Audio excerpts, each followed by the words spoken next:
नमस्कार, मैं आपका आशीष कुमेटी आज फिर एक नए विषय के साथ आप सभी के बीच में हाजिर हूँ। आज हम जो चर्चा करेंगे वह थोड़ा-सा एक विषय के संबंध में रहेगा।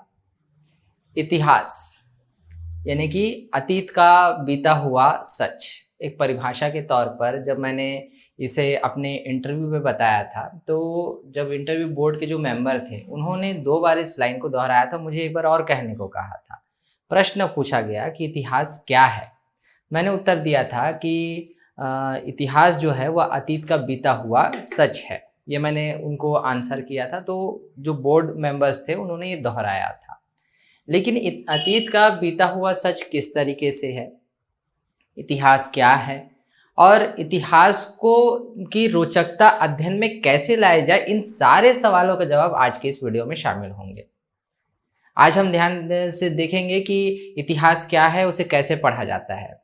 जब भी मैं क्लास में जाता हूँ तो लगभग सैकड़ों बच्चों का यह प्रश्न रहता है, जब मैं उनसे प्रश्न करता हूँ कि इतिहास किन किन लोगों को अच्छा लगता है या कितने लोगों को रोचक लगता है, तो मैक्सिमम आंसर यही आता है मेरे पास में कि इतिहास जो है एक बहुत ज़्यादा बोरिंग सब्जेक्ट लगता है सर, डेट्स याद नहीं होते हैं, किस तरीके से लिंक जोड़ा जाता है। तो ये सारी चीज़ें क्या है, सवालात बहुत सारे आते हैं। एक चीज़ सबसे ज़्यादा इंपॉर्टेंट तरीके से आती है कि इतिहास चालू कहाँ से हुआ। कई इतिहास जो है यहाँ पे अलग तरीके से मिलता है और यहाँ पे अलग तरीके से मिलता है। दूसरा एक बहुत बड़ा इशू आता है क्या कि जो एसी और एडी और बीसी है ना, ये दोनों में डिफरेंस क्या है? इन सारे चीज़ों पर क्या किया जाता है, सवाल किया जाता है। जनरली सारे मैक्सिमम आप भी जब इस चैनल को देख रहे होंगे तो आपके मन में भी यही सवाल अधिकतर होंगे कि इतिहास को अगर सेल्फ भी पढ़ना है तो किस तरीके से पढ़ सकते हैं, इतिहास की बारीकियां क्या होती है, इतिहास को रोचक कैसे बनाया जाता है या इतिहास को हम कैसे जानें। तो आज इसी सारे सवालों का जवाब मैं आपको दूंगा और किस तरीके से इतिहास को पढ़ना है और किस तरीके से उसके चैप्टर वाइज इसके जो कहना चाहिए कि अध्ययन कैसे होंगे उसको भी हम लोग देखेंगे और किस तरीके से इतिहास पूरा बढ़ता है वो सारा चीज़ हम इसमें देखते हैं चलेंगे। तो आज के जो टॉपिक है वह है हमारा क्या, इतिहास को जाने कि इतिहास क्या है, इतिहास को जाने। अब सबसे पहली बात कि इतिहास क्या है या इतिहास की परिभाषा क्या दी जाती है।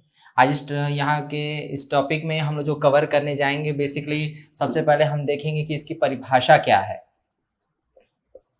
इसकी परिभाषा देखेंगे। इतिहास के संदर्भ में जो या इतिहास लेखन के विषय में जो प्रारंभिक पृष्ठभूमि थी वो थोड़ा सा हम देखेंगे इस पे। इसके बाद देखेंगे कि इतिहास कब, क्यों और कैसे, कब, क्यों और कैसे, ये समीकरण किस तरीके से बनता है। चौथा फिर इसके जो कहना चाहिए कि विभाजन है, विभाजन क्रम भारतीय इतिहास के, बेसिकली इसको हम लोग थोड़ा सा देखेंगे और बीच बीच में और भी कुछ अलग चर्चाएं हम करते जाएंगे। सबसे पहले प्रश्न आता है कि इतिहास को जब हम जानने का प्रयास करते हैं या इतिहास के विषय में हम पूछते हैं तो इतिहास क्या है, इतिहास क्या है। बहुत सारे इतिहासकारों ने, बहुत से विद्वानों ने जब इतिहास की परिभाषा दी है तो कई तरीके से इसके पर हम चर्चाएं करते हैं। सबसे पहले जैसे मैं आपसे कह रहा था कि इतिहास जो है वह क्या है, अतीत का बीता हुआ सच है। इतिहास अतीत का बीता हुआ सच, ये हम कह रहे हैं। क्या कह रहे हैं, अतीत का बीता हुआ सच है। एक परिभाषा और दी जाती है क्या, कि इतिहास वर्तमान एवं अतीत के मध्य सेतु है, अतीत के मध्य सेतु है। एक परिभाषा ये दी जाती है। अब दोनों को ध्यान से समझिएगा। इतिहास अतीत का बीता हुआ सच है और इतिहास वर्तमान एवं अतीत के मध्य सेतु है। और हम हमेशा ये जानते हैं कि जब तक हमारे पास वर्तमान के किसी भी परिदृश्य को जब हम देखेंगे या वर्तमान के परिदृश्य पर किसी भी चीज़ पर हम चर्चा करेंगे, तो हमेशा हमारे सामने एक प्रश्न होता है कि इस विषय की पृष्ठभूमि क्या होगी, इस विषय का अतीत क्या होगा। ये सारे सवाल हमारे सामने हमेशा रहते हैं। इतिहास को फॉलो करने के लिए कई किताबें हैं आपके पास, कई इतिहासकारों ने बहुत अच्छी अच्छी किताबें लिखी है और किस तरीके से उसमें पढ़ना है, अध्ययन करना है, ये सारी बातों पर चर्चाएं बहुत गहरी की गई हुई हैं। लेकिन सबसे ज़्यादा ज़रूरी है किसी किताब को या किसी भी इतिहास को पढ़ने से पहले उसके विषय में जानना ज़रूरी है कि वो विषय क्या कह रहा है। मैं अगर सामान्य भाषा में ये कहूँ कि अगर इकोनॉमिक्स अगर आपको पढ़ना है या अर्थव्यवस्था पढ़नी है, तो आपको अर्थव्यवस्था के दृष्टिकोण से उस विषय को पढ़ना पड़ेगा। इतिहास को पढ़ना है तो इतिहास को उसके दृष्टिकोण से पढ़ना पड़ेगा। समाजशास्त्र अगर पढ़ना है तो समाजशास्त्र के तरह से उसको पढ़ना पड़ेगा, यानी कि वह जो कह रहा है। सामान्य अगर समाजशास्त्र की एग्जाम्पल को भी हम लोग लेंगे कि अगर वो कहता है कि व्यक्ति से समाज बनता है, ठीक है, और उसी व्यक्ति को केंद्र बिंदु बनाकर आपको क्या करना है, समाज की परिभाषा भी बनानी है, समाज के फिर जितने आंतरिक संबंध आते हैं उसको बनाना है, सामाजिकरण की प्रक्रिया को निकालनी है। तो इस तरीके से क्या निकलेगा, आपका एक उत्तर निकलता हुआ चलेगा जब आपको उस विषय को उस तरीके से पढ़ना प्रारंभ करेंगे। तो ये वही है, इतिहास अतीत का बीता हुआ सच है, यानी कि हमको पहले से हमको ध्यान में है कि हम इतिहास में हम क्या पढ़ेंगे, अतीत के विषय में पढ़ेंगे और कैसे घटनाओं के बारे में पढ़ेंगे जो सच है।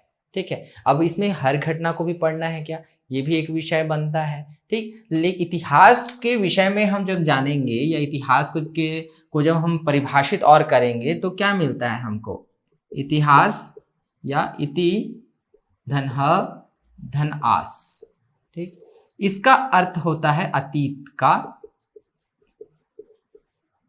निश्चित सत्य। जब हम विभाजन कर रहे हैं, अतीत की बात हम कर रहे हैं, इति यानी अतीत होता है ना, और कहानी जब सामान्य हम उस पर बांटेंगे। अगर इसको इंग्लिश के फॉर्म में भी बांटेंगे, जैसे हिस्ट्री हम कहते थे, हिस्ट्री जो वर्ड है वो ग्रीक वर्ड है, बेसिकली यहीं से हिस्ट्री आया था। और हम जानते हैं कि जो ग्रीक था हेरोडोटस है ना, हेरोडोटस ही इतिहास के जनक है, उनके विषय में भी हम लोग देखेंगे। अब हिस्ट्री को जब हम दो भाग में बांट देते हैं तो ये जो ग्रीक वर्ड आता है ही है ना, जिससे हिस्ट्री से जो आया हुआ जो ये बाद में हिस्ट्री बना, तो ये जो है ये किसके बारे में बात करता है, पास्ट, यानी कि अतीत के बारे में। और स्टोरी क्या, मतलब उन घटनाओं के बारे में हमको पढ़ना है, उन कहानियों उन कथाओं के बारे में हमको जानकारी प्राप्त करनी है जो वास्तविकता थी, जो सत्य थी। ये हमारे पास एक विषय आ जाता है कि इतिहास क्या है, कैसा है और इतिहास को कैसे पढ़ना है। ठीक, अब इसमें दूसरी चर्चा क्या, इतिहास में क्या हर चीज को पढ़ना है। मान लीजिए मैं क्लास ले रहा हूँ, ठीक है, और क्लास लेने के बाद जो है ये अतीत का हिस्सा हो जाएगा, तो क्या मेरी इस क्लास के विषय में पढ़ा जाएगा क्या, या वो इतिहास बनेगा क्या, ये सारी चीजें। तो अब इसके विषय में एक चर्चा कर लेते हैं कि इतिहास में अब क्या पढ़ना है, मतलब इतिहास बनता कैसे है। एक विषय जो हमारा है क्या, कि इतिहास बनता कैसे है। अब इतिहास बनने की जो कहानी है या इतिहास बनने का जो तथ्य है, अब उसको ध्यान से समझिएगा। जब कोई आम व्यक्ति विशिष्ट कार्य करे, जब कोई आम व्यक्ति कोई विशिष्ट कार्य करे, तब वो क्या बनेगा, इतिहास बनेगा। अब अगर एग्जाम्पल ले लें इसका, तो जब कोई आम व्यक्ति कोई विशिष्ट कार्य कर रहा है तो वो इतिहास बन रहा है। ठीक है, अब एग्जाम्पल अगर हम लोग लें, जैसे चंद्रगुप्त मौर्य एक सामान्य बालक था, ठीक है, सामान्य व्यक्ति था। चंद्रगुप्त मौर्य ने अपने गुरु चाणक्य की सहायता से नंद वंश का पतन कर या नंद वंश को समाप्त कर एक नए अखिल भारतीय साम्राज्य की नींव रखी, जिसे मौर्य वंश कहा गया या मौर्य राज्य कहा गया या मगध का साम्राज्य कहा गया। यह सत्य है। ठीक है, वो क्या है, यहाँ पर एक आम व्यक्ति था चंद्रगुप्त मौर्य, और बाद में उसने क्या किया कि विशिष्ट कार्य किया, जिसके कारण वो क्या इतिहास में जाना जा रहा है, जिसके कारण इतिहास बना है। एक एग्जाम्पल हो गया। सामान्य भाषा में और अगर ले लो तो एक चाय बेचने वाला सामान्य व्यक्ति आज क्या बन गया? प्रधानमंत्री बन गया। ये है फैक्ट है, इसको हम लोग झूठला नहीं सकते। वो अब इतिहास में दर्ज हो गया, इतिहास में हम उसके विषय में पढ़ेंगे। तो वो क्या, वो एक सामान्य व्यक्ति या आम व्यक्ति क्या कर गया? विशिष्ट कार्य कर गया। तो वो क्या है? इतिहास बनेगा। और ये वास्तविकता है, इसके प्रमाण है हमारे पास। तो वो कि वो क्या कहलाएगा? वो सच कहलाएगा। तो अतीत का बीता हुआ सच क्या है? इतिहास है, एक बनने का एक वो माध्यम। अब दूसरा जो है, जब कोई विशिष्ट व्यक्ति सामान्य कार्य करे, जब कोई विशिष्ट व्यक्ति सामान्य कार्य करे, यानी कि क्या हो गया? ये इनवर्स हो गया, बदल गया। ठीक, कैसे बदल गया? अब ये विशिष्ट व्यक्ति है ना। अब विशिष्ट व्यक्ति बनने के बाद जो है वो क्या कर रहा है? सामान्य कार्य कर रहा है। तो वो क्या दर्ज होगा? इतिहास में दर्ज होगा। ठीक, जैसे मैंने उदाहरण दिया, चंद्रगुप्त मौर्य ने एक अखिल भारतीय साम्राज्य की स्थापना की और उसके बाद वो क्या है, उसके लिए वो एक विशिष्ट कार्य था, तो इतिहास में दर्ज हो गया। अब दूसरा हम क्या देख रहे हैं कि अब चंद्रगुप्त मौर्य क्या है? एक विशिष्ट व्यक्ति है, एक सम्राट है। अब वो जो भी सामान्य कार्य करेगा वो किस में दर्ज होगा? वो इतिहास में दर्ज होगा। ये वास्तविकता है हमारे पास, ये सही है। अब इसी में हम देखते हैं कि जैसे मैंने एग्जांपल लिया था ना कि एक चाय बेचने वाला व्यक्ति क्या बन गया? प्रधानमंत्री बन गया। तो अब वो विशिष्ट व्यक्ति है, प्रधानमंत्री बन गया है, तो अब उसके द्वारा किए जाने वाले जितने भी कार्य हैं, चाहे वो धारा 370 हटाने का हो, चाहे वह आपका राम मंदिर निर्माण का हो, चाहे वह एनआरसी लागू करने का हो, तो ये सारे कार्य एक विशिष्ट व्यक्ति कर रहा है। तो उसके सामान्य कार्य हैं, जो योजना है वो ला सकता है। वो सामान्य कार्य अब किस में दर्ज हो गया? इतिहास में दर्ज हो गया। ये ना केवल कि इसी प्रधानमंत्री कार्यकाल की मैं चर्चा कर रहा हूं, बल्कि अन्य एग्जाम्पल भी आप और ले सकते हैं कि जैसा कौन सा प्रधानमंत्री था जिसके कार्यकाल में देश का सोना गिरवी रखा गया था। ऐसे छोटे छोटे भी एग्जाम्पल्स और हैं जो क्या हो रहे हैं, विशिष्ट व्यक्ति के सामान्य कार्य को भी क्या किया जा रहा है? काउंट किया जा रहा है, और वो हिस्ट्री में जा रहा है, वो इतिहास के पन्नों पर अंकित हो रहा है। तो ये क्या है? इतिहास क्या है और इतिहास बनने किस तरीके से बन रहा है। ठीक, अब जरूरी क्या है कि इस इतिहास में आपके पास क्या होनी चाहिए? घटना। क्या होनी चाहिए? घटना। ये सब क्या है? घटना है। मतलब यहाँ जो भी कार्य होगा वो क्या है? एक तरीके से घटना होगी। अब ये घटना के विषय में अब कैसे हम चर्चा करेंगे? कोई भी घटना बिना किसी कारण के घटित नहीं होगी, है ना। यह सबसे बड़ी बात। मतलब इस घटना के पीछे अब क्या जाएगा? कार्य कारण संबंध जाएगा। कार्य कारण संबंध जिसे हम कहते हैं, ये क्या होता है? कार्य कारण संबंध यानी कि आप ध्यान दीजिएगा कि कोई भी घटना एकाएक नहीं होती है। ठीक, एक एग्जांपल लेते हैं। मान लीजिए हम चर्चा करें किसी क्रांति के विषय में या रेवोल्यूशन के विषय में, है ना। जैसे फ्रांस की क्रांति हुई, रूसी क्रांति हुई, या और सामान्य तरफ आए तो 1857 का विद्रोह या क्रांति हुई। ठीक, तो ये क्या है? एकाएक हो गई क्या ये घटना? नहीं हुई। वर्षों से विभिन्न कारणों का क्या बनता है? एक पुल बनता है, एक ढेर बनता है। ठीक है, मान लीजिए कि 1857 की क्रांति के लिए विभिन्न असंतोष व्याप्त हुए, विभिन्न असंतोषों और विभिन्न कारणों के कारण क्या बन गया? एक बारूदों का ढेर बन गया, और उस बारूदों के ढेर में क्या हो गया? एक चिंगारी लगी। वो भी कौन सी? वो कारतूसों वाली जो घटना आप सबको याद है ना। तो वो जो घटना है, उस घटना ने क्या कर दिया? चिंगारी का काम कर दिया उस क्रांति या विद्रोह के लिए, और पूरी तरीके से क्या हो गए? प्रस्फुटित हो गए। अब पूरे उत्तर भारत और दक्षिण भारत के कुछ क्षेत्रों तक 1857 की क्रांति क्या हो गई? फैल गई। ये क्या है? ये एक घटना है, और उस घटना के पीछे क्या था? एक कारण था। उस कार्य के पीछे क्या था? एक कारण था। तो ध्यान में रखिए कि बिना किसी कारण के कोई भी घटना घटित नहीं होगी। अगर मैंने यहाँ पे चंद्रगुप्त मौर्य के साम्राज्य का के उद्भव का या उसकी स्थापना का अगर उल्लेख किया है, तो वहां पे भी आप ध्यान दीजिए कि चंद्रगुप्त मौर्य ने जो नंदवंश का पतन किया या नंदवंश को समाप्त किया, उसके पीछे कारण क्या था? कि मगध की तमाम जो जनता है या मगध की संपूर्ण जो प्रजा है, वह नंदवंश के अत्याचार और साम्राज्य में फैले अराजकता के प्रति क्या कर रही थी? असंतोष व्याप्त कर रही थी। यह संपूर्ण तरफ क्या था? असंतोष व्याप्त था। और उसी से निजात दिलाने के लिए चाणक्य और चंद्रगुप्त ने क्या किया था? अपने मौर्य साम्राज्य की नींव रखी थी। ये एक घटना है।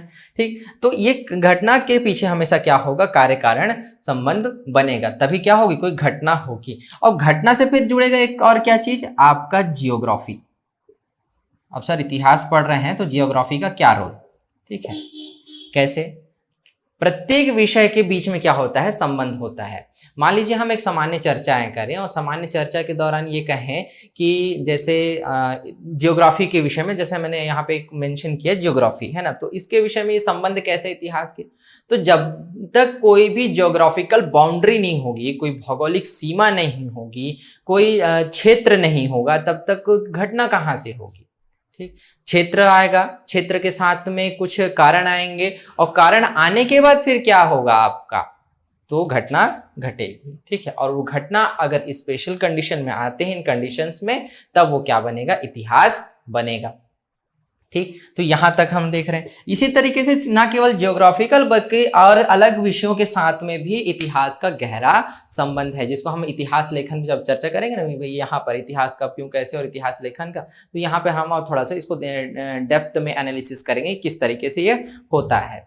ये क्या है, इतिहास प्रारंभ कैसे और इतिहास क्या है। अब दूसरा हम क्या करें, इतिहास वर्तमान एवं अतीत के मध्य सेतु है जब हम कह रहे हैं, तो एक चीज एग्जांपल, छोटा सा एग्जांपल दे रहा हूं। जब भी किसी देश की विदेश नीति तैयार की जाती है तो सबसे पहले उस देश का इतिहास पढ़ा जाता है।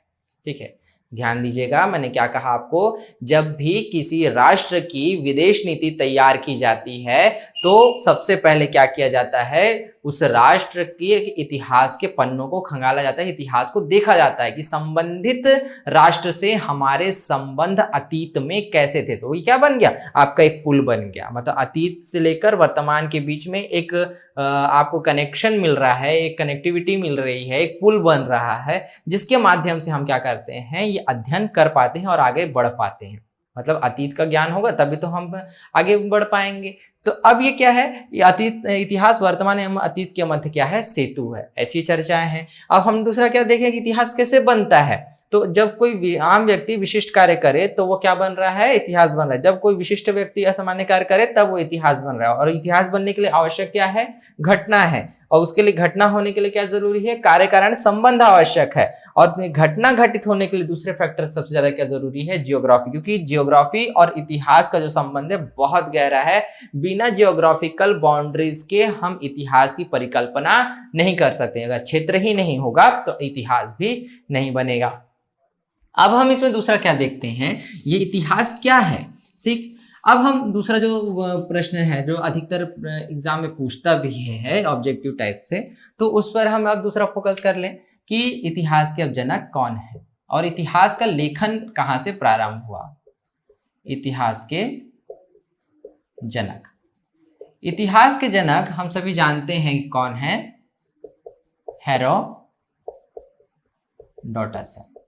हेरोडोटस का जो जन्म है ग्रीस में हुआ था या ग्रीक में हुआ था लगभग 485 बीसी, या इसी को हम कहते हैं क्या, ईसा पूर्व। इस पे मैं चर्चा करूंगा, ये तिथि के या बीसी या एडी के विषय में जो बार बार भ्रांतियां हैं या किस तरीके से हम इसको पढ़ सकते हैं, तो इसके विषय में हम अलग से अभी चर्चाएं करेंगे भी। तो जन्म क्या है आपका 485 बीसी के करीब हुआ इसका। हेरोडोटस का जो संबंध है किससे है, ग्रीक से है। ग्रीक, ग्रीक को हम जानते हैं कि एक बहुत ही संपन्न राष्ट्र है और यूरोप के इतिहास में भी ग्रीक का एक बहुत बड़ा इन्फ्लुएंस है, एक बहुत बड़े एम्पायर के रूप में भी। और जैसे आप लोगों ने एक मूवी देखी होगी 300 के 2 पार्ट है ना, तो जिसमें स्पार्टा या स्पार्टन्स के विषय में दिखाया गया। बेसिकली जो पर्शिया के साथ में जो युद्ध हुआ, पर्शियन युद्ध या पर्शियन वार हुआ, उसमें ये दिखाया जाता है बेसिकली वो क्योंकि फिक्शनेबल है ना, उसमें उपन्यासिक तथ्य को बहुत ज्यादा डाला गया है, तो वैसा बिल्कुल नहीं था। तो 300 की मूवी में भी हम लोगों ने देखा होगा कि पर्शिया और ग्रीक की किस तरीके से युद्ध होते हैं। ठीक है, तो उस युद्ध का वर्णन जो है किसने किया था, हेरोडोटस ने किया। हेरोडोटस को जो था एक अमीर घराने से था, एक अमीर परिवार से था, लेकिन जब वहाँ के स्थानीय जो राजा थे है ना ग्रीक के, उसके साथ संबंध खराब होने के कारण उसे देश निकाला दिया गया था। इसे हेरोडोटस को देश निकाला दिया गया था, इसे या तो देश से निकालने का आदेश दे दिया गया था। तब हेरोडोटस ने क्या किया, हेरोडोटस ने पूरे यूरोप का क्या किया है, भ्रमण किया है। मेडिटेरियन गया है, इजिप्ट गया है, पैलेस्तीन गया है, ये सीरिया गया है, बेबीलोन गया है, और सब जगहों से इसने सबसे पहले अगर किसी के विषय में जानकारी हासिल करनी प्रारंभ की तो वो दो राष्ट्रों के बारे में या दो साम्राज्यों के बारे में, ग्रीक और दूसरा क्या, पर्शिया। ग्रीक और पर्शिया, ग्रीक और पर्शिया। पर्शिया एक बहुत बड़े साम्राज्य के रूप में स्थापित हो रहा था, ठीक है। पर्शियंस ने अपनी जो लड़ने की जो क्षमता थी, कहते थे कि जैसे हेरोडोटस ने लिखा है उसमें, बेसिकली हेरोडोटस ने जब ग्रीक और पर्शिया, जिसको हम लोग ग्रीको पर्शिया वॉर भी कहते हैं या बैटल भी कहते हैं, तो इसका जब उसने उल्लेख किया है तो ग्रीक को उसने क्या बताया है, एक सामान्य एम्पीरियर की भूमिका में बताया, लेकिन पर्शिया को उसने क्या बताया, बिल्कुल दानव रूपी बताया है। ये आप कैसे बताया, जब हेरोडोटस को जब देश निकाला दिया गया है, उसको जो जितने भी अलग अलग जगह, पूरा यूरोप घुमा वो, है ना, पूरे यूरोप को उसने देखा है, खोजा है। अब यूरोप घूमने के बाद हेरोडोटस ने हर व्यक्ति, हर समुदाय, हर एक एक इंसान से उसने क्या किया है, चर्चाएं की है, किनके संबंध में, ग्रीक और पर्शिया के संबंध में। और उसने क्या किया, डाटा कलेक्शन किया है, डाटा कलेक्शन किया, ठीक, यानी कि तथ्य संकलन किया है। किसका संकलन किया, तथ्य संकलन किया। और तथ्य संकलन में क्या क्या शामिल किया, मिथ को भी शामिल किया, ठीक, मिथ यानी कि मिथ्यावाद जो है, ठीक, कहानियों को शामिल किया है, आंकड़े जुटाए हैं। और उसके बाद उसने, क्योंकि वो तो था ग्रीस का, है ना, ग्रीक का था, तो उसको वो क्या है, वो अपने एक पक्षीय तौर पर लेता है वो कि वो जिस राष्ट्र के विषय में, जिस राष्ट्र से है, वहां से जुड़े हुए चीजों को वो क्या करेगा, सकारात्मक दिखाएगा। ये थोड़ा सा बायस्ड कल्चर दिखता है इतिहास का, बहुत सारे चीजों में मैं आपको बताऊंगा अभी। और पर्शिया को इसने क्या, दानव रूपी बताया, जिसने बहुत सारे साम्राज्यों को क्या कर लिया है, कैप्चर कर लिया है, अपने एम्पायर में मिला लिया है, अपने एम्पायर को बड़ा किया है। और उसके बाद लगभग ये कहाँ किधर बढ़ा है, ग्रीक की तरफ बढ़ा है।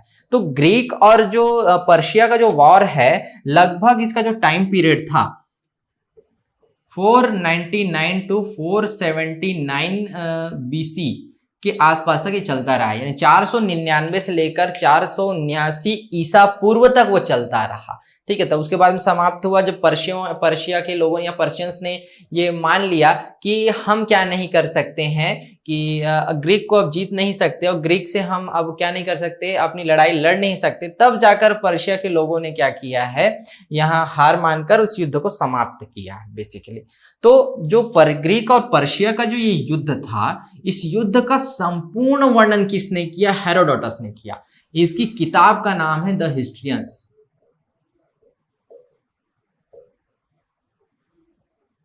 द हिस्ट्रीज है बेसिकली, सॉरी, द हिस्ट्रीज इसकी किताब का नाम है, हेरोडोटस की। हेरोडोटस की जो किताब थी द हिस्ट्रीज, ये 9 पार्ट में है। कितने पार्ट में है, 9 पार्ट में है। इसकी जो किताब है ना, पहले जो फर्स्ट जो 5 बुक्स हैं इस पार्ट के, 5 किताबें हैं टोटल, उसमें 5 किताबें लिखी थी, 5 भाग हैं इस किताब के। तो पहले जो 5 किताब हैं वो केवल और केवल किसको बताता है, इंट्रो है, किसके विषय में, पर्शिया। पर्शिया के विषय में क्या है, इंट्रो है। और बाद में की जो 4 बुक हैं, ये बाद में की जो 4 किताबें हैं, वो केवल और केवल किसको बताते हैं, वॉर को बताते हैं, ठीक। चर्चाएं पूरी की उसने, कहां से लिए, आंकड़े लिए, एक एक व्यक्ति से उसने पूछा कि पर्शिया कैसे आया, ग्रीक में क्या हो रहा था, किस तरीके से पूरा एक ढांचा तैयार किया उसने, और उसके बाद पूरा संकलन उसने किया है। और इसमें उसने मिथ को भी डाला है, किंवदंतियों को भी डाला है, कहानियों को भी शामिल किया है कि हमने ऐसा सुना था, जिस तरीके से बातें करते हैं, ठीक है। बेसिकली जो साइरस था, साइरस के बाद में ज़ेक्सर्स और डायोरिस की बात जब हम करते हैं, तो बेसिकली जब ये हेरोडोटस जब युद्ध के काल में ही बेसिकली पैदा हुआ था और आगे में वो चर्चाएं करते हुए चल रहा है, तो हम ये देखते हैं कि इसने जब जिस युद्ध का वर्णन बेसिकली किया, तो वो किसके किसके मध्य हुआ था, ग्रीक और जो पर्शियन जो शासक था, डायोरिस और जैक्सर, मतलब डायोरिस का जो उत्तराधिकारी था वो था जैक्सर था। तो उनके बीच में ये क्या हुआ है, युद्ध हुआ है। तो पहले 5 जो बुक है ना उसमें लोग बस यही देखना चाहते हैं कि वो पूरा इंट्रो बता रहा है पर्शिया के बारे में, और उसके बाद फिर वो आगे बढ़ रहा है किस तरीके से वो कि लोग ये जिज्ञासा छोड़ रहा है कि हाँ इतिहास में कब युद्ध कब होगा, युद्ध कब होगा, ये जो जिज्ञासा है वो 5 बुक तक बना कर रखता है। फिर लेकिन बाकी जो 4 बुक है उसमें फिर वो क्लियरली किसके बारे में बताता है, वॉर के बारे में बताता है। पूरा उस तरीके से किस तरीके से उसको ड्रामेटिक बनाना है, किस तरीके से बहुत ज्यादा उसको इफेक्ट दिखाना है कि एक दानव और एक सामान्य लोगों में किस तरीके से युद्ध हुआ, जिसमें हमने देखा होगा 300 में किस तरीके से लाशों के ढेर खड़े करते हैं वो लोग। ठीक है, तो ये 2 पार्ट में है कि स्पार्टाओं के बारे में तो कहानियां ही वो मतलब वास्तविकता है कि वो बहुत बहादुर योद्धा होते थे करके, लेकिन वो एक्चुअल में 300 नहीं थे। ये आप ध्यान में रखिएगा, ग्रीक में बहुत लाखों की सेना थी उस टाइम पे। तो इस युद्ध का पूरा वो क्या कर रहा है, वर्णन कर रहा है। इस युद्ध का वर्णन करना और इस युद्ध के विषय में लिखना किसमें, द हिस्ट्रियस में। तो मेन उसका बेसिक एजेंडा क्या था, उसका एजेंडा था कि वह जितने भी युद्ध हो रहे हैं उसके आने वाले भविष्य में क्या परिणाम होंगे, वह दूरगामी सोच को लेकर क्या कर रहा था, इतिहास का लेखन कर रहा था। कौन, हेरोडोटस। हेरोडोटस ने अगर इस किताब को और इस युद्ध का वर्णन अगर किया है तो उसके पीछे केवल और केवल एक ही कारण था कि वह आने वाले पीढ़ियों को यह बताना चाहता था कि एक युद्धों के जो परिणाम हैं वो क्या होते हैं। इसलिए उसने इतना भयावह क्या किया है, वर्णन भी किया और इंटरेस्टिंग भी बताया है, एक रोचक कहानियों के रूप में भी उसको क्या किया, इंट्रोड्यूस किया है हेरोडोटस ने। यहीं से परंपरा चालू हो गई किसकी, इतिहास लेखन की। और कैसे इतिहास लेखन की, जो प्रत्यक्षदर्शी हो, है ना, जो कलेक्टिंग नेचर के हों, जिसमें हम क्या कर रहे हैं, तथ्य को बता सके, तथ्य को हम जता सकें कि यह इस तरीके से क्या बना है, आपका इतिहास बना है। इस नेचर को बताने का एक चलन चालू हुआ। और इस समय जो ये बेसिक जो उसका उद्देश्य हम लोगों ने देखा है हेरोडोटस के इस किताब में, उसका जो नेचर है लिखने का वो मानवतावादी है। या कहना चाहिए कि हेरोडोटस जो था, जिसको हम इतिहास का जनक या इतिहास का पिता हम कह रहे हैं, वह जो है क्या है, एक मानवतावादी विचार को लिखने वाला क्या है, एक हिस्टोरियंस है, वो बेसिक एक राइटर है जिसके अंदर ह्यूमैनिटीज डेवलप था, कि वो ह्यूमैनिटीज नेचर को क्या करना चाहता था, बताना चाहता था, मानवतावादी सिद्धांतों को जताना चाहता था, ताकि आने वाली पीढ़ी समझे कि ऐसे युद्धों का परिणाम क्या होता है। और सबसे ज्यादा इंपॉर्टेंट चीज कि इसमें सबसे ज्यादा उसने मायने दिया है किसको, ज्योग्राफिकल एरियाज को। ये काले सागर की भी बात करता है, फिलिस्तीन की बात करता है, बेबीलोन की बात करता है, इजिप्ट की बात करता है, यूरोप के कुछ जो एम्पायर हैं उसकी बात करता है। क्योंकि ये जो एम्पायर हम देखेंगे ना, बेसिकली जो पर्शिया की हम जो बात करते हैं, एशिया माइनर का जो क्षेत्र है, काला सागर और एशिया माइनर का जो नीचे का क्षेत्र जो है, ये बेसिकली पर्शिया का है। या हम कह सकते हैं कि जो ईरान का बेसिकली क्षेत्र जो है ना, वो पर्शिया का है। क्योंकि पर्शिया बाद में 1935 के समय में ईरान नाम आ गया था, और वो उससे पहले ये फारस की खाड़ी वगैरह ये हम उसमें भी देखते हैं। ठीक, तो ये इस तरीके से संपूर्ण युद्धों का वर्णन किसने किया था, हेरोडोटस ने किया, और अपनी किताब किसमें किया, द हिस्ट्रियस में किया। और इसी को हम क्या मानते हैं, सबसे पहली एक ऑथेंटिक लिटरेचर मानते हैं, किसके लिए, हिस्ट्री के लिए। और ये क्या, इसी के आधार पर हमने ये कहा, क्या कहा कि हेरोडोटस जो था वो क्या है, इतिहास का जनक है या इतिहास का पिता है। ठीक, ये इतिहास लेखन कहाँ से प्रारंभ हुआ है, हेरोडोटस ने किस तरीके से इतिहास को लिखा, ये उसका उल्लेख है। ठीक है, अब हम ये देखते हैं कि इतिहास के लेखन की परंपराएं कैसे बदलने लगी, या इतिहास लेखन में हम भारतीय इतिहास की तरफ भी हम बढ़ते हैं कि उसमें क्या प्रभाव आ रहा था, कि इतिहास लेखन में जो आज हम चर्चाएं करनी है तो क्या क्या को पढ़ना है। तो इतिहास लेखन जब आता है, तो जिस तरीके से मैंने आपको एक कलेक्टिंग नेचर बताया कि किस तरीके से इतिहास को हमें क्या करना है, पढ़ना है, और इतिहास में साथ साथ में वो जो परंपराएं हैं, जैसे मैंने बताया कि मानववादी था हेरोडोटस, तो मानववादी विचारधारा को उसमें डेवलप कर रहा है। इतिहास का जो लेखन है सबसे ज्यादा अगर किसी पर बेस्ड है तो किस पर है, विचारों पर। किस पर है, विचारों पर या विचारधारा पर, यानी जिसको हम लोग इंग्लिश में बोलते हैं कॉन्सेप्ट, ठीक है, तो कॉन्सेप्ट क्या होना चाहिए या विचारधारा क्या होनी चाहिए। तो हर इतिहासकार की अपनी अपनी एक इंडिविजुअल विचारधारा है। जैसे सामान्य मैं आपसे भी अगर चर्चा करूंगा तो चर्चा करने के दौरान मैं जरूर पूछूंगा कि आप किस विचारधारा को फॉलो करते हो या आप किस विचारधारा को के पक्ष में हो, जिस तरीके से चर्चा करेंगे। तो हर इंडिविजुअल व्यक्ति का क्या होता है, एक नेचर होता है, किसी न किसी कॉन्सेप्ट पे वो चलता है, किसी न किसी विचारधारा को फॉलो वो करता है। जब वो किसी विचारधारा को फॉलो करता है और तो लिखने की जब बारी आएगी तो उसी विचारधारा के अनुरूप वो लिखेगा। अब जैसे हम विश्व में कुछ विचारधाराओं पे अगर हम चर्चा करें तो ये कुछ विचारधाराएं आपको दिखेंगी।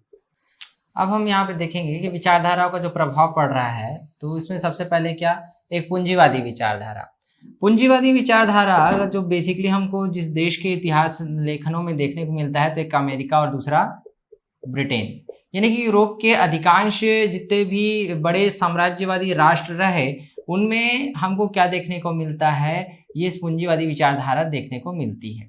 यानी इतिहास लेखन की जो परंपराओं में विचारधाराओं का जो प्रभाव पड़ा, उनमें से एक विचारधारा कौन सी है आपकी, पूंजीवादी है, जिसमें सर्वहारा वर्ग को दरकिनार करके कहीं ना कहीं पूंजीपतियों के लिए लिखा जाने वाला जो एक था कि इतिहास लेखन जो था वो पूंजीवादी विचारधारा को पुष्ट करता है।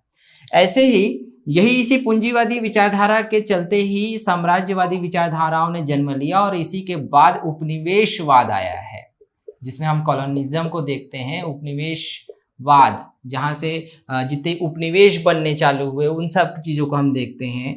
इसके बाद एक है समाजवादी विचारधारा। समाजवादी विचारधारा का जो प्रभाव हम इतिहास लेखन में देखेंगे तो इससे जो जुड़ा हुआ जो राष्ट्र था, बेसिकली सबसे बड़ा राष्ट्र हम जिसको बोलते हैं रशिया, यहाँ समाजवादी विचारधारा, जिसमें हम जब यूएसएसआर की बात करते हैं यानी यूनाइटेड सोवियत सोशलिस्टिक रशिया की जब बात करते हैं, तब उसमें हम देखेंगे कि यहाँ रशिया में होने वाला जो रेवोल्यूशन भी जो था वो किस पे बेस्ड था, वो समाजवाद पे बेस्ड था। यहीं से लेनिन भी आया है, स्टालिन आया है, तो ऐसे नेताओं को इसने यहाँ से जन्म दिया है इसी विचारधारा के प्रभाव से। और इसी समाजवादी का एक रूप भारत भी आ रहा था, उसको भी हम जब देखेंगे इतिहास, जब हम आगे जब पूरा कंटिन्यू चैप्टर पढ़ते जाएंगे। तो एक विचारधारा ऐसी और कौन सी है, मार्क्सवादी विचारधारा।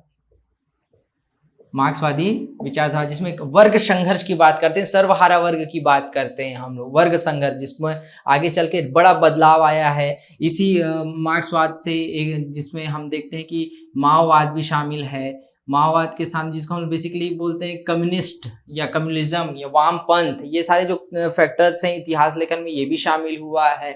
और बेसिकली चाइना का जब इतिहास हम देखेंगे या चीन का इतिहास हम देखेंगे तो उसमें हमको ये दिखाई देता है। ठीक, ऐसे ही इतिहास लेखन में और एक विचारधारा का प्रभाव बढ़ा है जिसको हम कहते हैं राष्ट्रवादी विचारधारा, यानी कि राष्ट्र ही क्या है, सर्वोपरि है।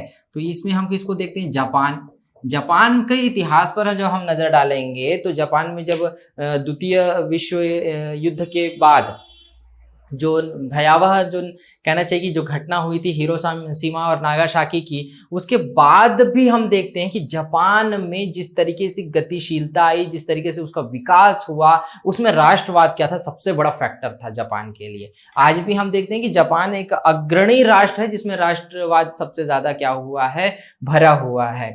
अब हम इन विचारधाराओं को देखते हैं तो इसका मिला जुला जो स्वरूप है कहीं ना कहीं वो हर राष्ट्र में मिलेगा सारे इतिहास लेखन में, लेकिन वो भारत में भी दिखता है हमको। यानी भारतीय इतिहास जब हम पढ़ेंगे तो इन विचारों का समावेश भी देखेगा, हम पूंजीवाद का भी देखेंगे, उपनिवेशवाद का प्रभाव भी देखेंगे, मार्क्सवाद का प्रभाव भी देखेंगे, राष्ट्रवादी विचारधाराओं को भी हम इसमें देखेंगे, समाजवादी विचारधाराओं को देखेंगे। लेकिन इसके बाद का एक इरा जो है लगभग 1918 के बाद का जो एक जो युग जो जाता है वो कहीं ना कहीं उस इतिहास लेखन में हमको गांधीवादी विचारधारा भी देखने को मिलती है।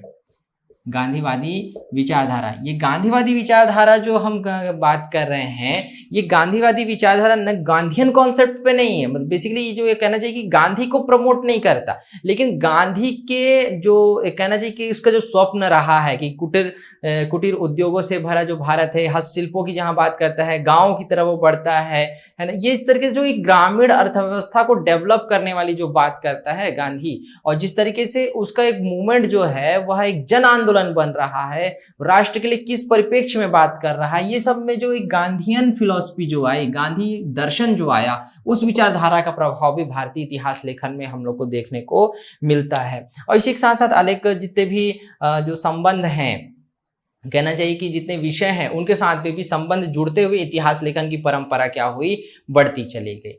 अब इसके बाद हम अगर देखते हैं कि इतिहास में कब, क्यों और कैसे का कॉन्सेप्ट क्या है, जो आपके इतिहास के पढ़ने को क्या बना दे, रोचक बना दे, और उसके बाद फिर आपको इतिहास में कोई भी समस्याएं ना आए।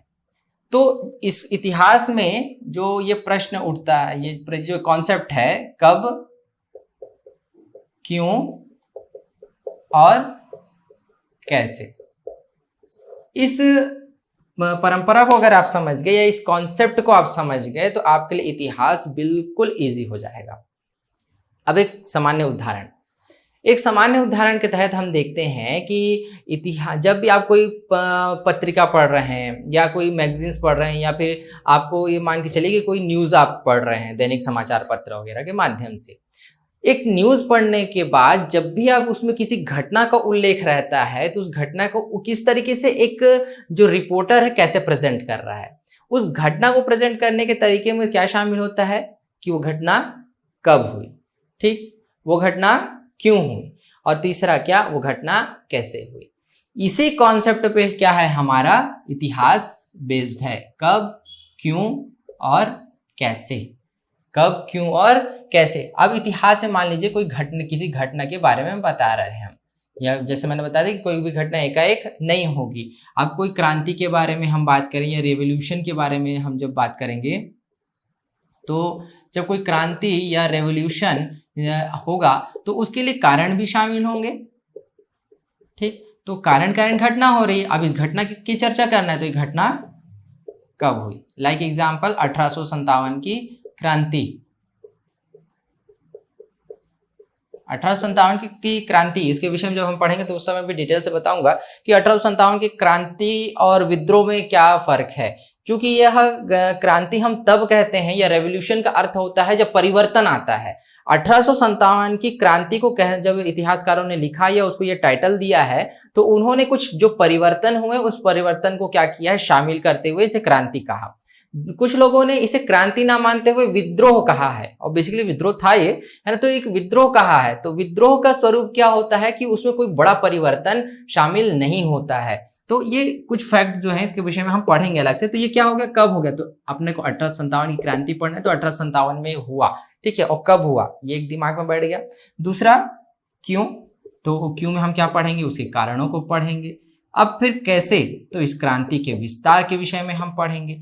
ये 3 फैक्टर अगर आपने याद रख लिया तो आपका इतिहास क्या हो गया, सरल हो गया, ठीक है। मतलब इसमें अब पढ़ना आपको क्या हो गया, इजी हो गया। मतलब इतिहास कब हुआ, मतलब वो घटना कब हुई, वह क्यों हुई और वो कैसे हुई। ये इतने चीज जो है आपको क्या करता है, इतिहास को सरल बनाने का माध्यम बनता है। इसी में हम थोड़ा सा आगे अगर बढ़ेंगे, जिसमें जो प्रश्न मैंने आपको पूछा था कि जो तिथि वाला जो कॉन्सेप्ट है, तिथि क्रम का, तो ये तिथि क्रम की जो समस्या है, जो कई बच्चे बार बार हमसे पूछते हैं कि ये क्या, ये सर ये BC, ये AD है ना, ये किस तरीके से ये इसको सॉल्व किया जाए, कि होता क्या है, ईसा पूर्व क्या है या ईसवी क्या है। बाद में फिर NCERT में भी कुछ चेंज किया गया है, BCE और ACE ऐसा इसको वो किया है प्रोनाउंस किया गया है, इसको चेंज किया गया है थोड़ा सा बाद में। तो ये इसको समझिएगा, एक छोटा सा स्केल में आपको दर्शा रहा हूँ। एक एग्जाम्पल के तौर पर हम इसको लेते हैं, एक स्केल है, मान लीजिए एक मिड पॉइंट बना लिए। ये मिड पॉइंट जो है ये ईसा मसीह का जीवन काल है, या ईसा मसीह का जीवन काल, ठीक, हम इसको मान लिए। अब इसको जब गणना करना है, यानी कि जो BC और AD की जब हम बात करते हैं तो ये वाला जो फेज है ये BC या ईसा पूर्व हम इसको कह रहे हैं। ये वाला फेज क्या कह रहे हैं, ईसवी या AD कह रहे हैं। बिफोर क्राइस्ट और आफ्टर डेथ बेसिकली बोला जाता है इसको, है ना। लेकिन इसका अलग मीनिंग भी है, ये आफ्टर डेथ ही नहीं है, है ना। बेसिकली इसको आफ्टर डेथ ऐसा नॉर्मल प्रोनाउंसिएशन में सामान्य में तरीके से इसको बोल दिया जाता है। ये क्यों यहाँ पे एडी का और मीनिंग क्या है मैं आगे बताता हूँ। अब देखिए कि जब हम बीसी की तरफ की बात करेंगे, जब सामान्य ये चर्चा करते हैं, जैसे एक एग्जाम्पल लेता हूँ मैं, जैसे युद्ध की हम बात किए थे कि वो 499 से लेकर 479 बीसी चला था, तो बड़ी संख्या से छोटी संख्या की ओर क्यों जा रहा है, ये प्रश्न रहता है कई बच्चों का कि सर सामान्यतः जैसे हम लिखते हैं कि 2020 से 21 की तरफ जा रहे हैं या पहली शताब्दी से दूसरी शताब्दी की तरफ जा रहे हैं, तो ये कैसा डिफरेंस है, मतलब ये हम बड़े से छोटे तरफ कैसे जा रहे हैं। तो ध्यान दीजिए, अगर ये स्केल है और स्केल में मैं उल्टी काउंटिंग करता हूँ, यानी कि ईसा मसीह जीवन काल है, जिसका जन्म है, उससे पूर्व की अब बात करें तो 1 2 3 4 5 6 7, तो ऐसा सो ऑन जो हम काउंटिंग करेंगे, यानी कि जहां तक की हमको बात करनी पड़ेगी उस तक की हम बात करेंगे। तो ये काउंटिंग है। जैसे मान लीजिए मैंने कहा कि लगभग 483 ईसा पूर्व या 563 ईसा पूर्व की एक घटना को लेते हैं और एक लेते हैं 483 ईसा पूर्व। आप लोग को पता होगा कि 563 ईसा पूर्व और 463 ईसा पूर्व यह तिथि किससे संबंधित है, महात्मा बुद्ध से संबंधित है, बुद्ध से संबंधित है। अब जैसे एक एग्जांपल ले लिए कि यहाँ से कि इस मिड पॉइंट से कि ईसा से, जो ईसा पूर्व की हम बात करें, ईसा से 563 ईसा पूर्व, यहाँ पे इंडिकेट करके हम लिख लें 563 ईसा पूर्व बुद्ध का जन्म हुआ। ठीक, फिर यहीं से ले लीजिए कि 500 मतलब ईसा से 483, अब यहाँ से काउंट कर लीजिए 483 ईसा पूर्व बुद्ध के को निर्वाण की प्राप्ति या बुद्ध को महानिर्वाण प्राप्त हुआ। तो ये क्या घटना है, मतलब ये जो उल्टे जो दिशा में हम जो काउंटिंग कर रहे हैं तो कैसे होगा, यहाँ पे हमारा 563 में जन्म हो रहा है, यानी ईसा से 563 वर्ष या ईसा से 563 वर्ष पूर्व की बात हम कर रहे हैं, तो ये क्या उसका जन्म हुआ है। और उसके बाद 483 ईसा पूर्व, यानी कि वो नीचे आ रहा है। हमेशा जो इसमें समय का जो डायरेक्शन होगा कैसा होगा, नीचे होगा, इस तरफ से। ये इस स्केल में हम नीचे की तरफ हम किसको काउंट करेंगे, समय को काउंट करेंगे, तो समय बड़ी संख्या से छोटी संख्या की ओर जाएगी। तो ये क्या है, ईसा पूर्व, यानी 563 ईसा पूर्व से 483 ईसा पूर्व की जब हम बात करेंगे तो ये क्या है, बुद्ध की घटनाओं से जुड़ा है ना, तो बुद्ध का जीवन और बुद्ध का मृत्यु, तो ये 563 से 483 ईसा पूर्व। और जब हम ईस्वी की जब बात करते हैं तो ये कंटिन्यूअसली होगा 1 2 3 4 5, ठीक है। तो इस तरफ हम क्या करेंगे, कंटिन्यूअसली जैसे आज हम चल रहे हैं वैसा हम चलते चलेंगे। अब ये ईस्वी जो हम बोल रहे हैं या एडी जो बोल रहे हैं, आफ्टर डेथ जो बोलते हैं, अब ये जो टाइम पीरियड है जहाँ पे हम ये ईसा मसीह का जो जीवन का जो काल है उसको हम जो काउंटिंग कर रहे हैं, ये वाला समय जो है ईसा का, इसमें जीवन काल भी शामिल होता है, यानी कि ईसा के जन्म से लेकर ईसा की मृत्यु तक की हम चर्चा करेंगे। तो ये जो एडी जो होता है इसको हम कहते हैं एमिनो डोमिनी भी बोलते हैं, एमिनो डोमिनी बोलते हैं, जिसका मतलब होता है कि ईसा के जीवन काल को हमने क्या किया है, इसमें शामिल किया है, ये टाइम ड्यूरेशन इसमें। तो इस तरीके से क्या है, एसी और एडी का जो वो है कंफ्यूजन जो है आप दूर कर सकते हैं कि ईसा के बाद का जो समय है वो एडी है और ईसा के पहले का जो समय है वो क्या है, बीसी है। तो इस तरीके से आपका एक तिथि क्रम का संयोजन होता है। अब हम चर्चा क्या करेंगे कि भारतीय इतिहास में जो बेसिकली पढ़ना है, इतिहास को पारंपरिक तौर पर या जो भी विषय जो हम उसको विभाजन करते हैं तो उसके विभाजन की प्रक्रिया क्या होती है, विभाजन क्यों किया जाता है। ठीक, तो जैसे हमारा भारतीय इतिहास है, भारतीय इतिहास या इंडियन हिस्ट्री या भारत का इतिहास, ठीक, हर विषय को जब भी उसकी कहना चाहिए कि उसकी व्यापकता के आधार पर हम ये देखते हैं कि कहीं ना कहीं अगर व्यापक हो रहा है विषय तो हम उसको क्या करते हैं, विभाजित कर देते हैं, उसको बांट देते हैं अध्ययन के दृष्टिकोण से।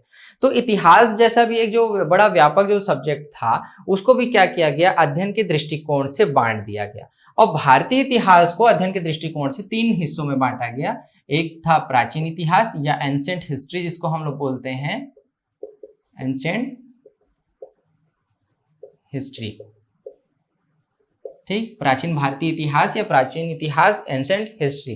दूसरा हम क्या देखते हैं, मध्यकालीन इतिहास, ठीक, या इसको हम कहते हैं मिडिवल इंडिया या medieval history.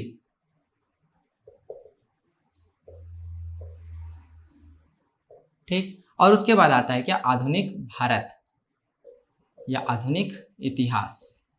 Modern India, modern history जिसको हम लोग बेसिकली बोलते हैं। ठीक, ये हमारा क्या 3 भाग इसमें बट रहा है। अब 3 भाग में जब क्लासिफिकेशन हमने किया है तो अध्ययन के दृष्टिकोण से किया है। ध्यान रखिएगा जब भी हम इस पे चर्चा करते हैं या प्राचीन इतिहास को पढ़ेंगे या मध्यकालीन इतिहास को पढ़ेंगे, आधुनिक इतिहास को पढ़ेंगे, तो उस दौरान क्या होता है कि इसका जो टाइम पीरियड है, मतलब जहां से हम देखते हैं कि एक नई सभ्यता का उदय हो रहा है या नया चेंज आ रहा है, वहां से हम क्या करते हैं, इसका डिवाइडेशन करते हैं। जैसे हम ये क्या है, इसको हम बात करते हैं प्रारंभ से 1210 ईस्वी, प्रारंभ से 1210 ईस्वी तक। ये 1210 ईस्वी क्या है, ठीक है, यहीं से क्या आएगा, चेंज आएगा। हम प्रारंभ से पूरी चर्चा करेंगे प्राचीन भारत पे, लेकिन ये क्या आ रहा है, यहाँ से एक परिवर्तन आ रहा है, चेंज आ रहा है। वो परिवर्तन क्या है, अभी तक हम प्राचीन इतिहास में क्या देख रहे हैं, एक संस्कृति देख रहे हैं जो किस पर बेस्ड है, अलग अलग विभिन्न धर्म पर बेस्ड है, जो सनातन धर्म से लेकर हिंदू धर्म और किस ओर अलग अलग धार्मिक जागरण की ओर बढ़ रहा है।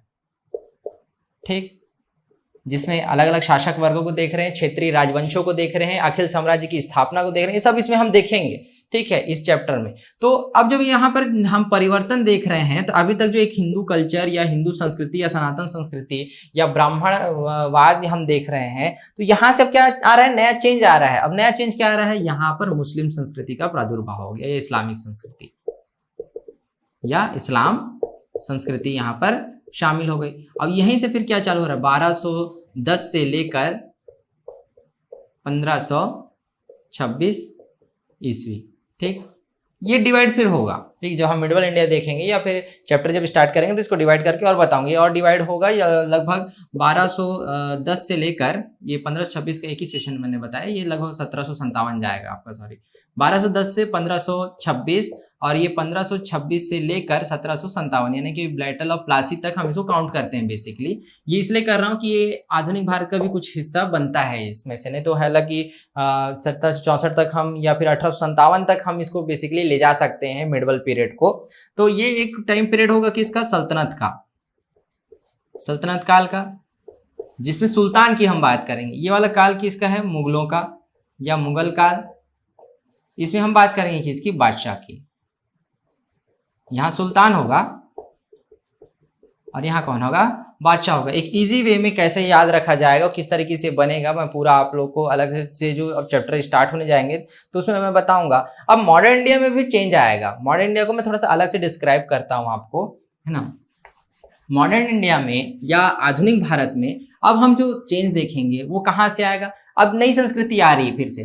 मैंने बताया कि प्राचीन भारत में जो संस्कृति चेंज आई, वो प्राच्य संस्कृति जो चल रही है उसमें इस्लामिक संस्कृति का प्रभाव आया, और उसके बाद फिर हम किस में देखेंगे, मॉडर्न इंडिया में, वहां पे भी क्या आया, चेंज आया। अब देखो धर्म के हिसाब से देखो आप या संस्कृति के हिसाब से देखो, पहले हम अलग विभिन्न जो हमारा जो हिंदू धर्म है या सनातन धर्म जो जिसको हम कह रहे हैं, या आर्यों की जो संस्कृति जो थी वो धीरे धीरे कहीं ना अलग अलग धर्मों में बढ़ने लगी है। वैदिक धर्म से लेकर फिर बौद्ध भी आ गया है, जैन भी आ गया है, ऐसे 62 संप्रदायों की स्थापना हुई है। फिर क्षेत्रीय राजवंशों का अपना शासन है, एक अखिल साम्राज्य की स्थापना की बात है। इतने सब का एक प्लेटफॉर्म अलग है। फिर मिडवल इंडिया में हम देखते हैं कि मिडवल इंडिया में एक कॉन्सेप्ट आया था क्या, कि दारुल ए हर्ब को दारुल ए उलूम बनाना है।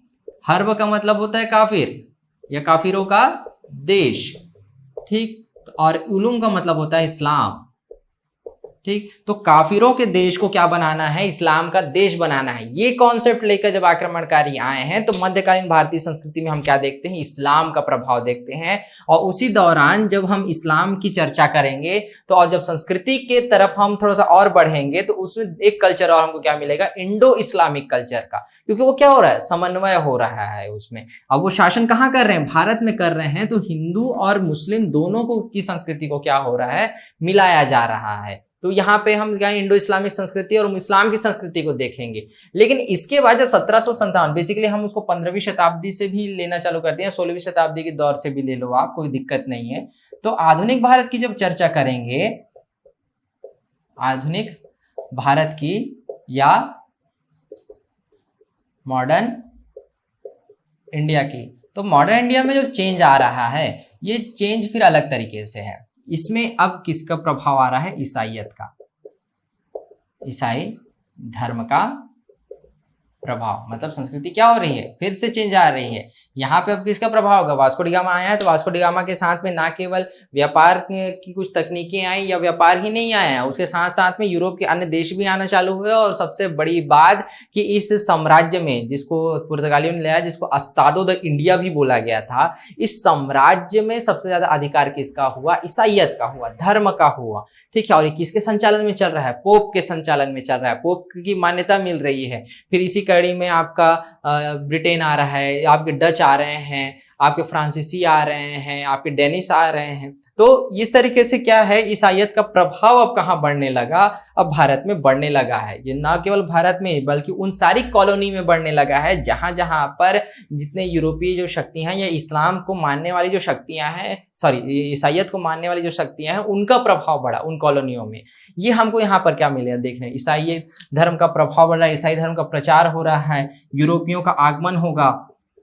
तो यूरोपियों के आगमन को थोड़ा सा मैं स्किप करता हूँ। यहाँ का जो टाइम पीरियड होगा तो लगभग 1757 है ना से 1947 तक की जो बात हम करेंगे। लेकिन इसके साथ साथ में मिडल इंडिया का कुछ पार्ट पहले का जो है उसको हम लोग लेते हुए चलेंगे कि यूरोपियों का आगमन हो रहा है। यूरोपियों के आगमन के साथ में जितनी भी शक्तियों का विस्तार हो रहा है, व्यापारिक शक्तियाँ यहाँ पर आके शामिल हो रही हैं। उसमें फिर पुर्तगालियों को रिप्लेस किया जा रहा है, डच रिप्लेस हो रहे हैं, फ्रांसीसी रिप्लेस हो रहे हैं। इसी के साथ साथ में ब्रिटेन किस तरीके से यहाँ हावी हो रहा है, ब्रिटिश शक्तियों का किस तरीके से विस्तार हो रहा है, उसकी नीतियां कैसी हैं, जिस तरीके से संधियां थी, डॉक्ट्राइन ऑफ लैप्स क्या है, ठीक है, रिंग ऑफ फेंस क्या है। तो इस तरीके की नीतियां जो यहाँ पे रेगुलेट की गई।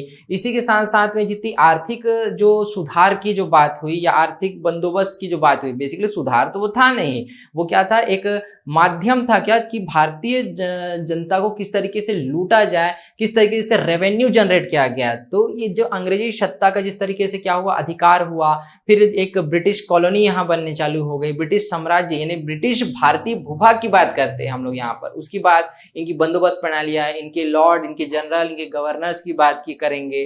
फिर इसी के साथ साथ में हम उस ओर बढ़ेंगे जहां पर संपूर्ण भारत पर अंग्रेजी सत्ता काबिज होने जा रही है, जिसमें हम 1757 का एक बैटल ऑफ प्लासी और इसका 1764 का बैटल ऑफ बक्सर, ये दो इंपॉर्टेंट उसको देखेंगे, बैटल को देखेंगे, जिसके बाद से भारत की पूरी जो राजनीतिक सत्ता है वो किसके हाथों में आ गई थी, अंग्रेजों के हाथों में आ गई थी। फिर जितने भी हमारे पास देखेंगे कि विभिन्न युद्ध हुए, अलग अलग जितने भी रियासतें हैं, जितने भी राजघराने हैं, उनके साथ में इनका क्या था, अवध हो गया, आपका हैदराबाद हो गया, आपकी झांसी हो गई है ना, आपका कानपुर हो गया, पंजाब हो गया। तो इन जितने क्षेत्र हैं, राज्य राजवाड़े हैं, रियासत हैं, वो अंग्रेजी सत्ता के अधीन कैसे चले गए, ये सारी चीज़ों को हम इसमें देखेंगे। ये यहाँ से आगे हम बढ़ेंगे तो उसके बाद हम ये देखते हैं कि किस तरीके से अब पूरी ब्रिटिश अर्थव्यवस्था किस तरीके से रेगुलेट हो रही है, रेवेन्यू कहाँ से जनरेट किया जा रहा है, ये सारी चीज़ें हम यहाँ पे से क्रमवार देखेंगे। और ये क्रम कहाँ तक चलता रहेगा, जहाँ से राष्ट्रीय आंदोलन चालू नहीं हो जाता, फिर वहाँ से हम थोड़ा सा चेंज करेंगे। बेसिकली 1885 का जो समय है, 1885 है ना, इससे पहले हम सुधार और सामाजिक सुधार आंदोलन भी देख लेंगे। इसके साथ साथ में कई किसान आंदोलन भी है ना, और साथ में शिक्षा में की विकास की यात्रा क्या थी, रेलवे का विकास इसमें किस तरीके से हो रहा था, है ना। इस संपूर्ण जो चरण है ना, प्रेस वगैरह सारी बातें हम इसके पहले करेंगे 1885 की, और साथ साथ में फिर इसके साथ भी कुछ चीजें रेगुलेट होते हुए आगे बढ़ती है, कुछ सुधार इसके आगे भी चलता है। तो 1885 से 1947 तक का जो समय चलेगा, ये नेशनल मूवमेंट है, नेशनल मूवमेंट का टाइम है। मैं क्योंकि इस वीडियो में बहुत ज़्यादा डिटेलिंग इसलिए नहीं कर रहा हूँ क्योंकि हर चैप्टर के साथ में इसकी अपनी एक व्याख्या और इसकी एक प्रस्तावना जरूर आपके साथ में रखूँगा। 1885 लेके 1947 है ना, 1885 का समय क्यों, कांग्रेस की स्थापना हो रही है, कांग्रेस की स्थापना हो रही है, उदारवाद का जन्म, यानी कि हम इसमें देखेंगे मॉडरेट फेज क्या होता है। फिर इसके साथ में जब 1905 से बंगाल विभाजन के साथ में एक नया फेज चालू हो रहा है, जिसको हम एक्सट्रीमिस्ट फेज बोलते हैं या फिर उग्रवाद का चरण बोलेंगे।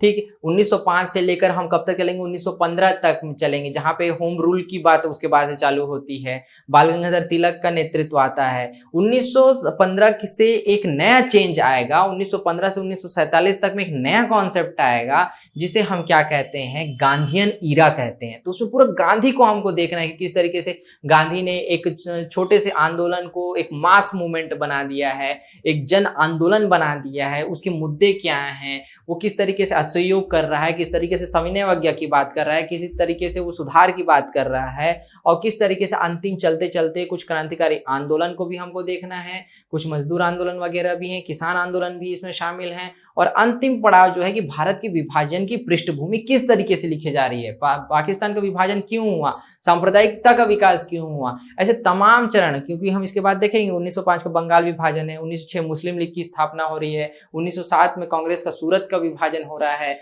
1909 में पार्लियामेंट सुधार अधिनियम आ रहा है, 1911-12 का दिल्ली दरबार है, 1914 का एक छोटी सी घटना है कामागाटा मारू की घटना है, 1915 में गांधी जी आ रहे हैं, 1916 में होम रूल है, 1917 में जेम्स फोर्ड का अधिनियम है, 1919 में जालियांवाला बाग है, रॉलेट एक्ट है, फिर 1920 में असहयोग है, फिर असहयोग के बाद का जो चरण है वो किसका है, स्वराज्यों का है। स्वराज्यों के बाद में हम अगला चरण देखेंगे, सविनय अवज्ञा आंदोलन की बात करेंगे, 31, 32 और 33 के हम गोलमेज सम्मेलनों की बात करेंगे, फिर 1935 के हम भारत शासन अधिनियम की बात करेंगे, एक्ट की बात करेंगे उसकी, फिर 1937 के आम चुनाव, 1942 का फिर हमारा भारत छोड़ो आंदोलन, फिर अगस्त प्रस्ताव की हम बात करेंगे, फिर किस तरीके से विभाजन की प्रक्रिया रखी गई, सांप्रदायिकता की जड़ें क्यों गहरी हो गई, और 1947 तक जाकर हम भारत के विभाजन और भारत 1947 स्वाधीनता अधिनियम की बात करेंगे, संविधान सभा की हम चर्चाएं करेंगे कि किस तरीके से